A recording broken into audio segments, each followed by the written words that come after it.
L'esprit curieux, libre d'attaches émotionnelles envers les faits, suffisamment pour avoir envie d'ouvrir les yeux sur d'autres possibles.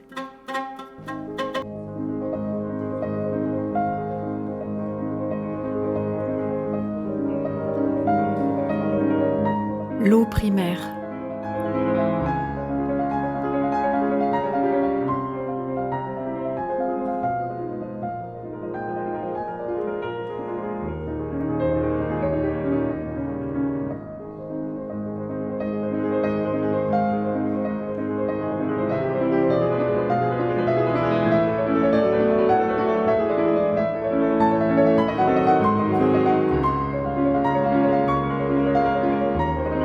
L'eau primaire, l'ultime mensonge pour achever d'asservir l'humanité. L'eau primaire. Primaire? Primaire? Vous voulez dire l'eau, quoi? L'eau? L'eau, oui. Eh bien, tout le monde sait ce que c'est que l'eau, n'est-ce pas? La mémoire de l'eau. C'est mystérieux. Mais pas plus que l'existence même de l'eau. Un mélange, liquide à température et pressions ordinaires, de deux gaz et qui se dilate en refroidissant.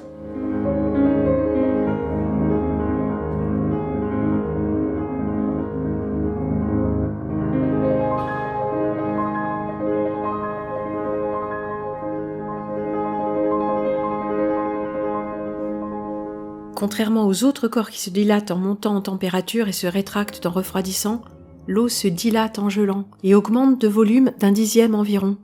Elle atteint sa densité maximale à la température de 4 degrés. 4, le chiffre de la matière. Oui, bien sûr, cette gradation est artificielle. On pourrait utiliser les degrés Kelvin, les degrés Fahrenheit. Et puis parlons-nous d'eau douce ou d'eau de mer? Parlons-nous de plasma marin? Parlons-nous de plasma humain? Où il y aurait beaucoup à dire sur l'eau d'un point de vue spirituel, énergétique, informationnel. Il y aurait beaucoup à dire sur la façon dont l'eau se meut, oui, du verbe se mouvoir, les mouvements tourbillonnaires de l'eau. Nous les avons déjà évoqués, n'est-ce pas? Ils se manifestent dans le vivant, ils se manifestent dans le ciel, dans notre tasse de café, jusque dans le jet de notre urine. Oui, partout. Des petits, à l'école primaire, tiens, pour reparler d'eau primaire, on nous parle du cycle de l'eau. Regardons, s'il vous plaît, le cycle de l'eau. C'est la base, n'est-ce pas?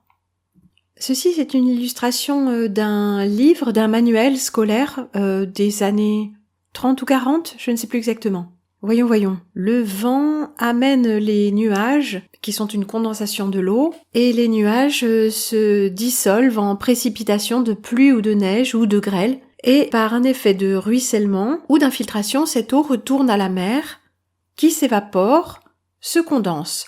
Donc le cycle de l'eau, nous le connaissons tous, évaporation, condensation, précipitation, ruissellement ou infiltration, évaporation, condensation, et ainsi de suite. Figure 9, la circulation de l'eau dans la nature.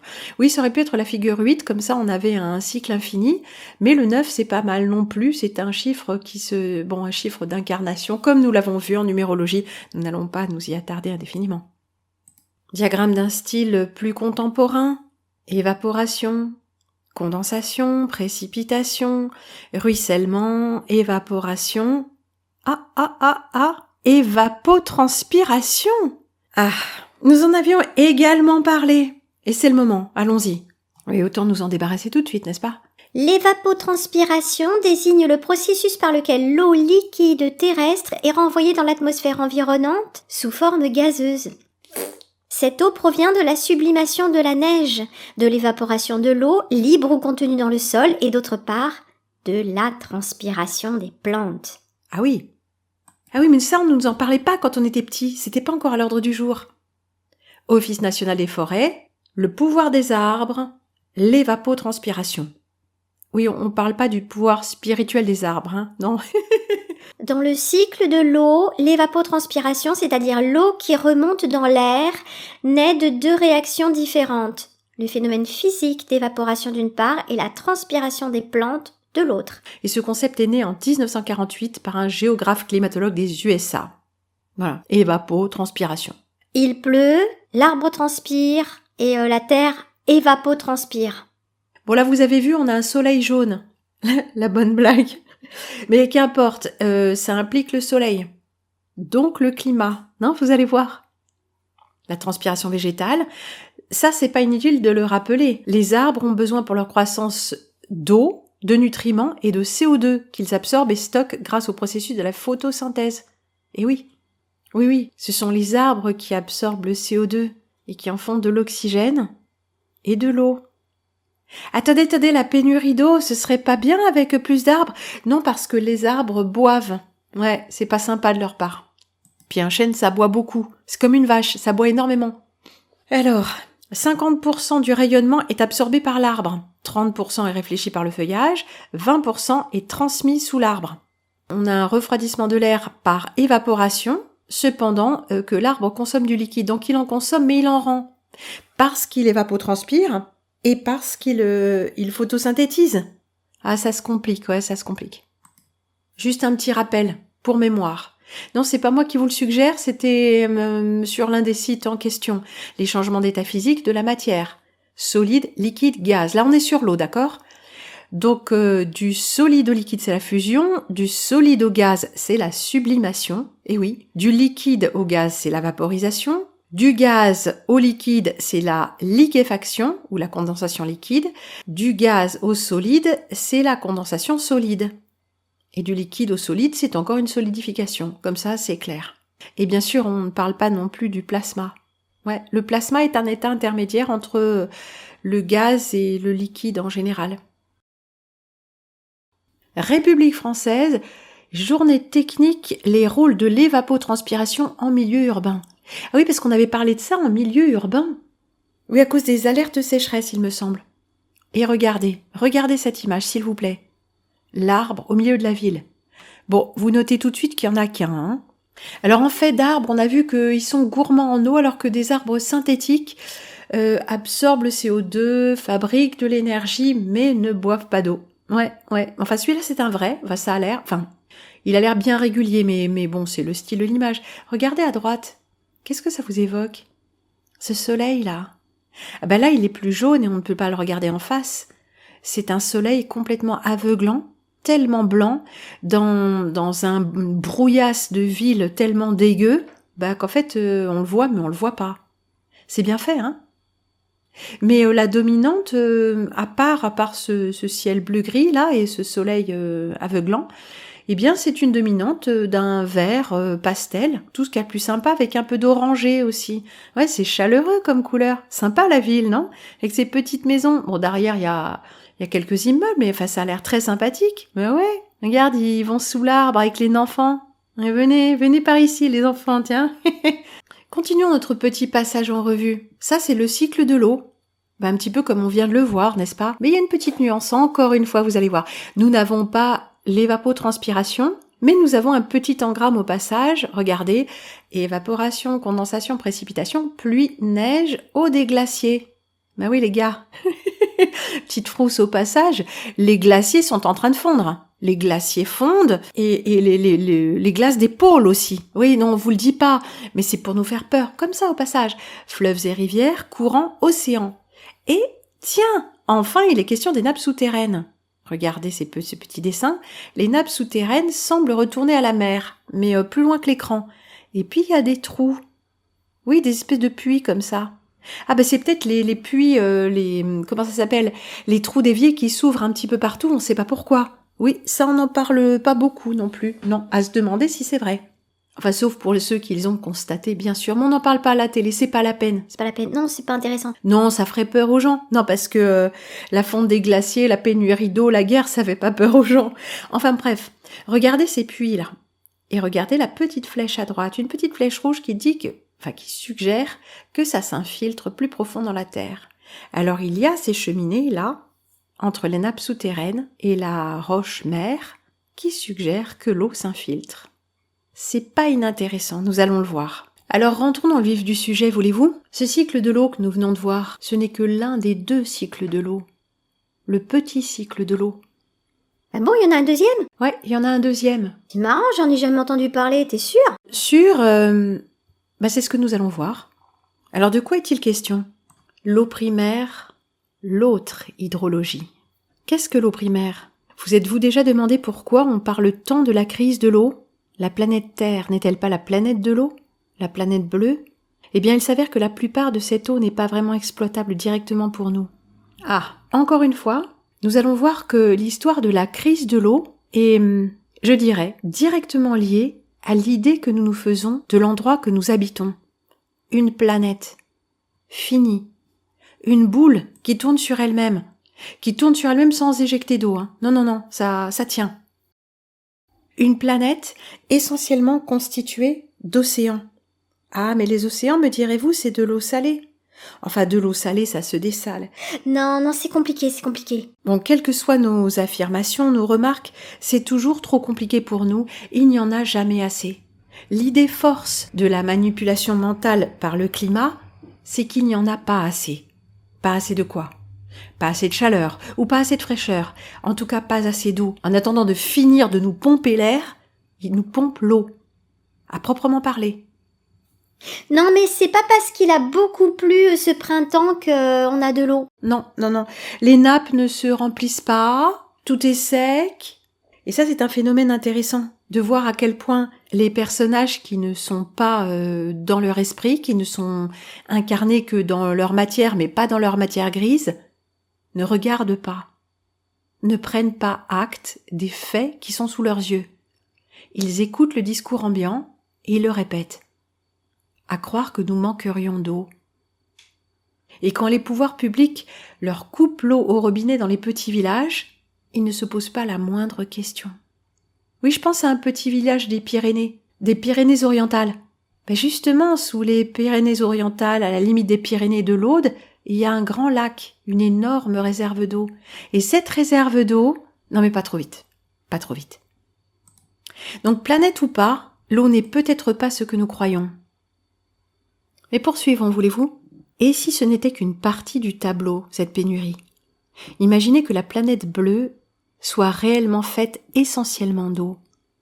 Et s'il existait un autre cycle géohydrologique fournissant de grandes quantités d'eau douce, pure et potable, juste sous vos pieds ?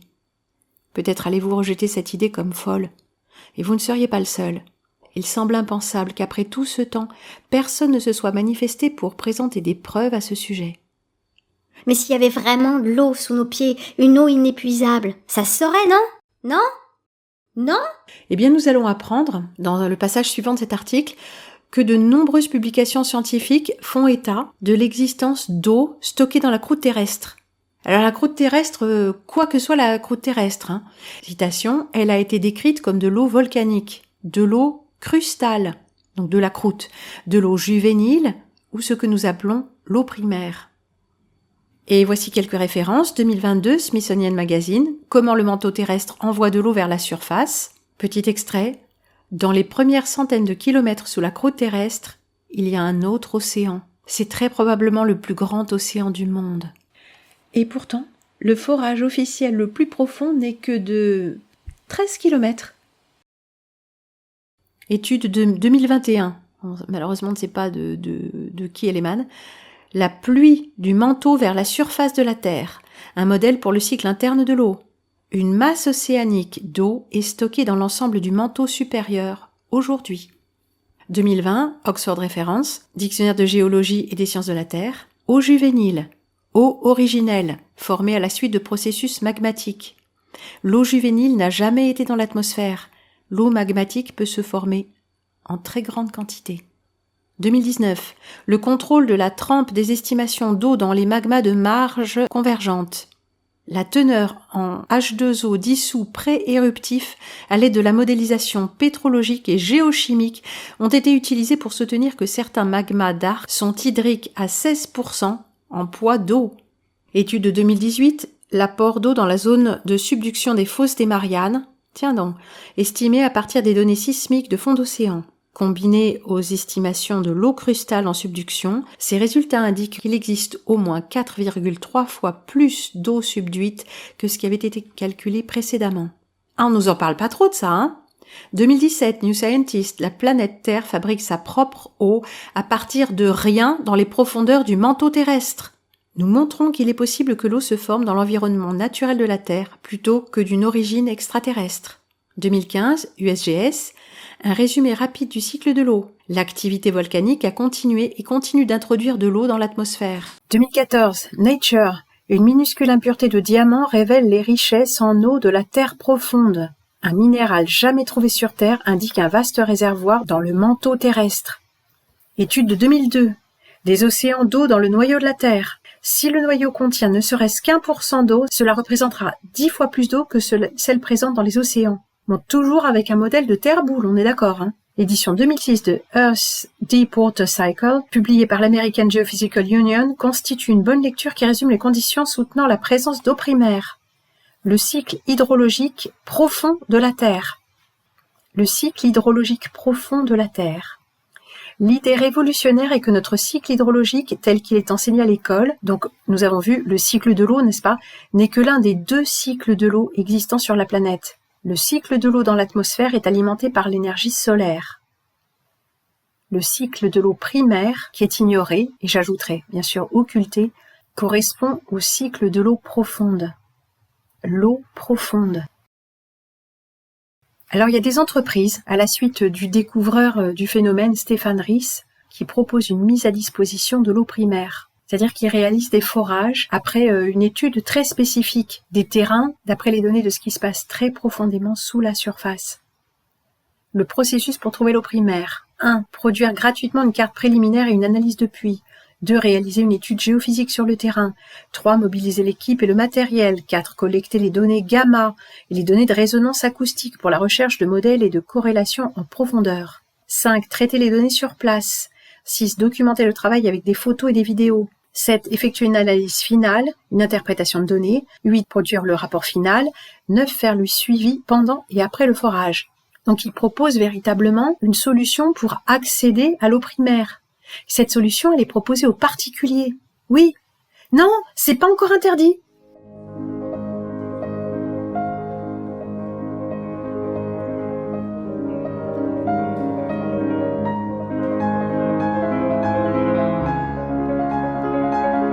Outre la pluie, il y a une autre espèce d'eau dont l'intérieur de la Terre est trempé, de sorte que, étant chauffée, elle peut continuellement émettre de la vapeur, d'où résulte une grande et abondante force d'eau. Georgius Agricola, De Re Metallica, traduit de la première édition en latin, 1556. Alors nos élites savent ça, bien sûr. Et pourtant, toute la politique de gestion des eaux est fondée évidemment sur le petit cycle de l'eau, le cycle hydrologique connu, le seul qui nous est enseigné bien sûr. Donc la crise de l'eau, comme le reste, est une arnaque, un mensonge, une fraude. Et quel meilleur moyen de soumettre efficacement et définitivement toute l'humanité, sinon en la privant d'eau? Tarification de l'eau, consommateur, le droit à l'eau. Ah oui, tiens, mais il faut tenir compte du changement climatique, bien sûr. Le changement climatique. L'eau chimique, l'eau synthétique. Alors pratiquement l'eau primaire, qu'est-ce que c'est? Comment se forme-t-elle? L'eau primaire est générée dans la croûte terrestre par réaction chimique entre l'hydrogène et l'oxygène qui y sont déjà présents. Il s'agit d'une eau neuve, non polluée et disponible en très grande quantité. L'eau primaire est une source d'eau renouvelable durable. Alors, le manteau, la croûte terrestre, pourquoi pas? Mais bon, il faut savoir que personne n'a jamais foré officiellement plus loin que 13 km de profondeur. Oui, 13, c'est drôle, non? Et pourquoi n'ont-ils pas pu forer plus loin? Eh bien parce que 13 km quand même pour mettre un tuyau, et le tuyau n'est pas très large, hein, il fait quelques dizaines de centimètres tout au plus, peut-être même 20, c'était pas grand-chose. C'était dans le nord de la Russie. eh bien le terrain s'ameublissait, donc impossible de continuer à forer. Et si tout simplement il s'agissait d'eau en dessous? Les eaux du dessous,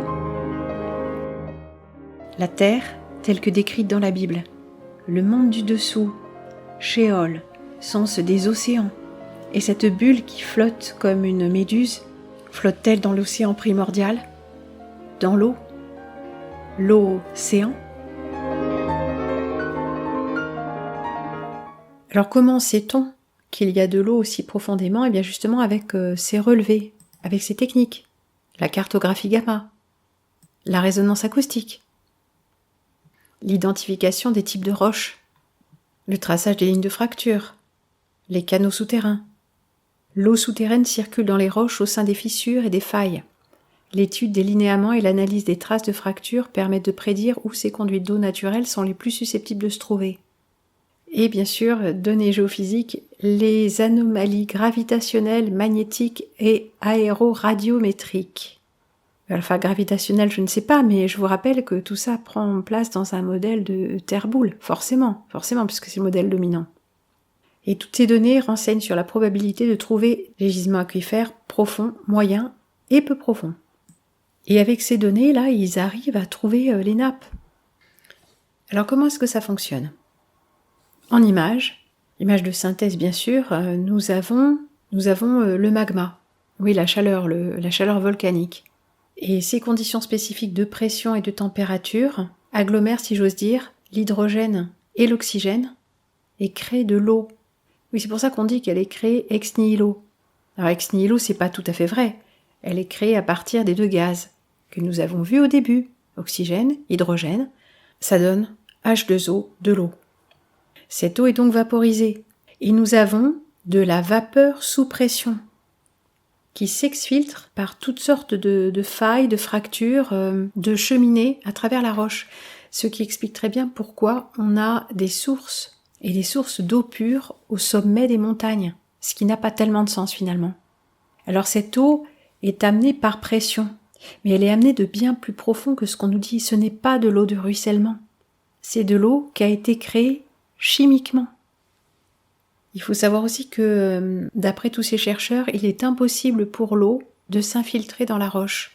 En revanche, de la vapeur sous pression et soumise à une pression de plus en plus forte ne peut pas rester indéfiniment sous la roche. Elle s'échappe de toute façon et elle condense. Regardons donc ce grand cycle de l'eau et examinons la partie orange. C'est la croûte terrestre. Beaucoup de chaleur. Nous avons ces petits points du rouge, du gris et du bleu. Nous pouvons supposer que le rouge, c'est la chaleur, l'ignition, et le gris et le bleu, ce sont les deux gaz, hydrogène et oxygène, qui, se combinant, vont donner de l'eau. L'eau est éjectée. Notamment, à ce que nous voyons à droite, les éruptions volcaniques libèrent de la vapeur d'eau. Alors, éruption volcanique, nous avons déjà mis ceci en doute, avec l'excellente capsule sur les faux volcans, les pyramides, je ne sais quoi, de la chaîne New Earth Channel, que je vous encourage à revoir. À la surface également, nous avons des sources chaudes qui sont censées émaner également de la croûte terrestre chaude. Et puis nous avons des lignes de failles qui sont remplies avec de l'eau primaire, sous pression. Nous avons aussi de l'eau douce qui émerge dans le fond des océans par des sources. Et également jusqu'à des lacs de montagne qui sont remplis d'eau primaire.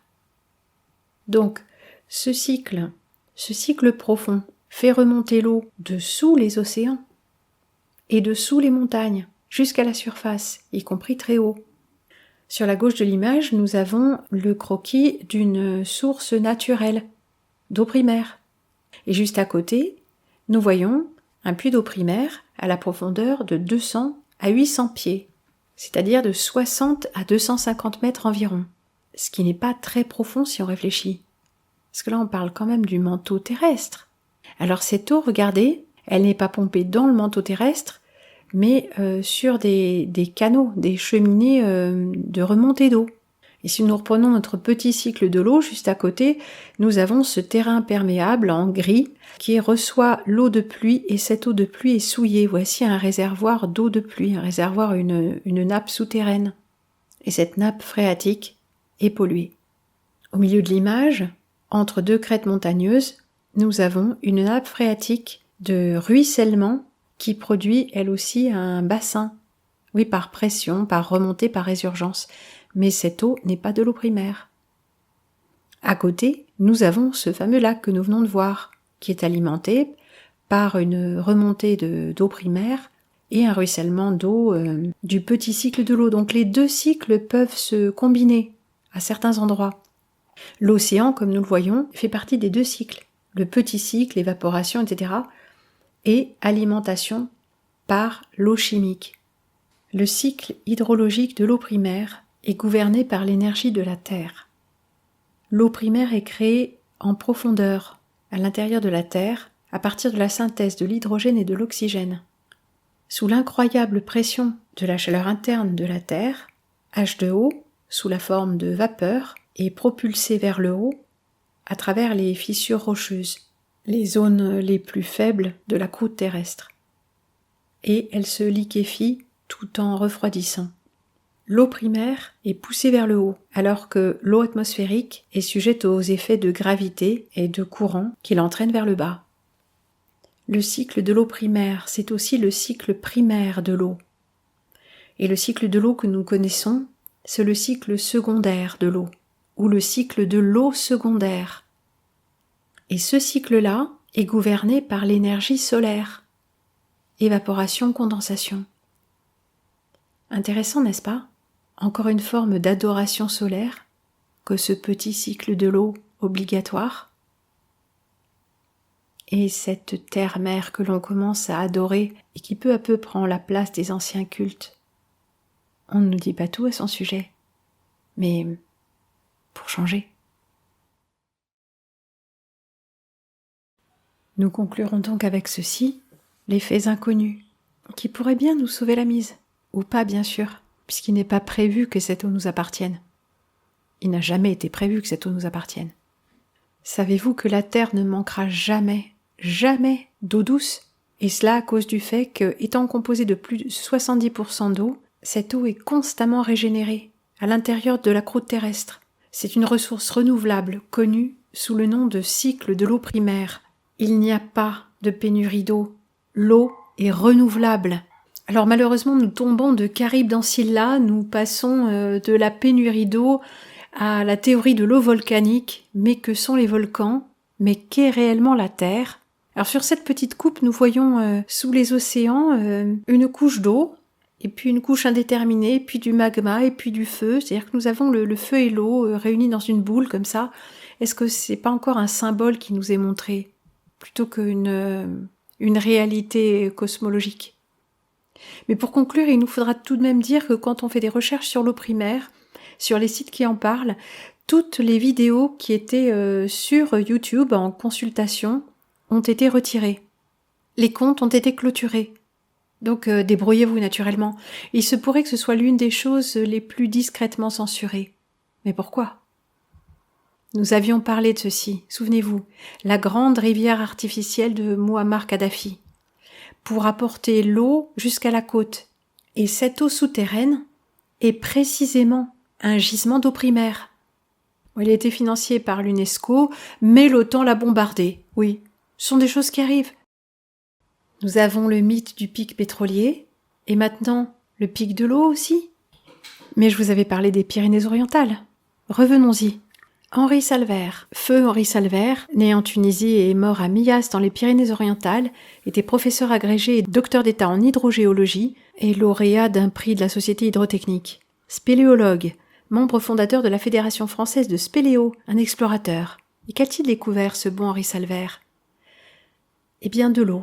L'Indépendant. Bon, ça c'était il y a quelques années bien sûr. Quelle est cette réserve d'eau, peut-être la plus importante d'Europe, présente dans les Corbières ?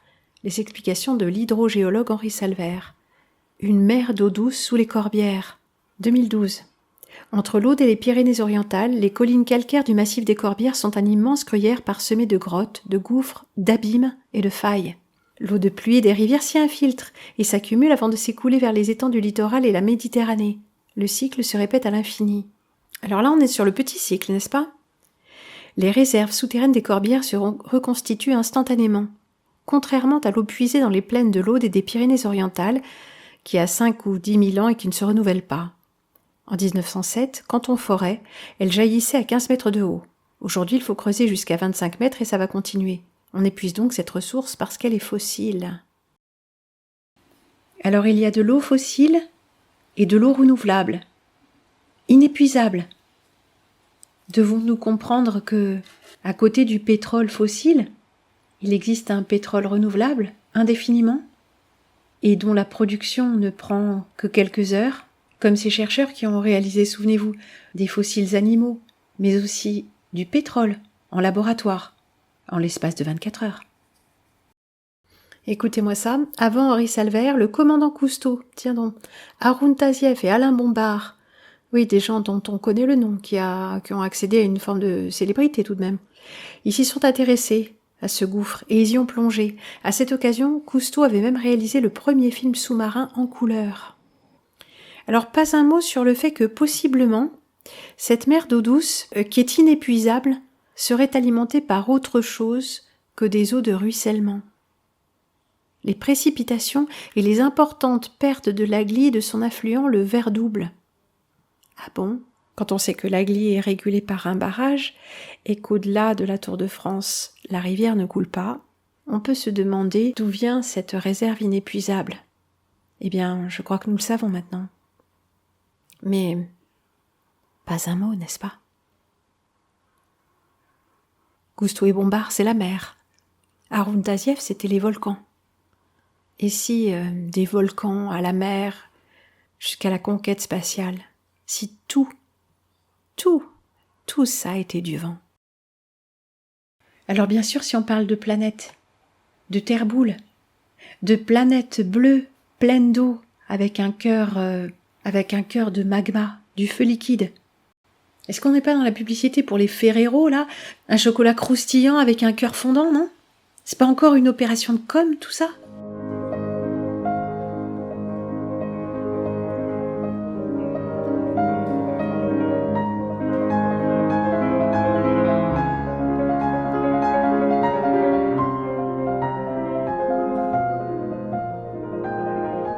Quand on dit planète, terre boule, eh bien une sphère c'est un espace fini.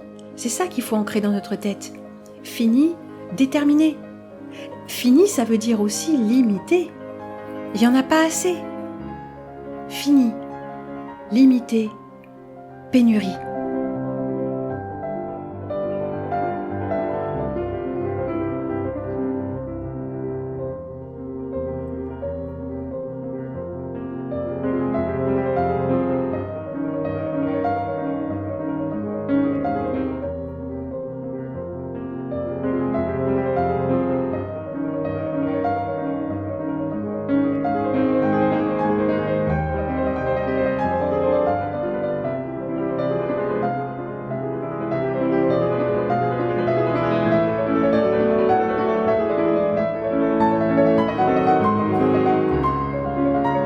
Pénurie, lutte pour la survie. Voyez comment Darwin se noue avec tout ça? Comment tout se tient? La vision de l'espace, de notre propre cosmogonie, de l'endroit que nous habitons, influence directement qui nous sommes, qui nous nous sentons, et comment nous devons, de gré ou de force, entrer en compétition avec tout le genre humain. Humain, c'est pas prouvé, mais ennemi, ça c'est sûr. Mais franchement, je vous le demande, qui sont les ennemis de l'humanité?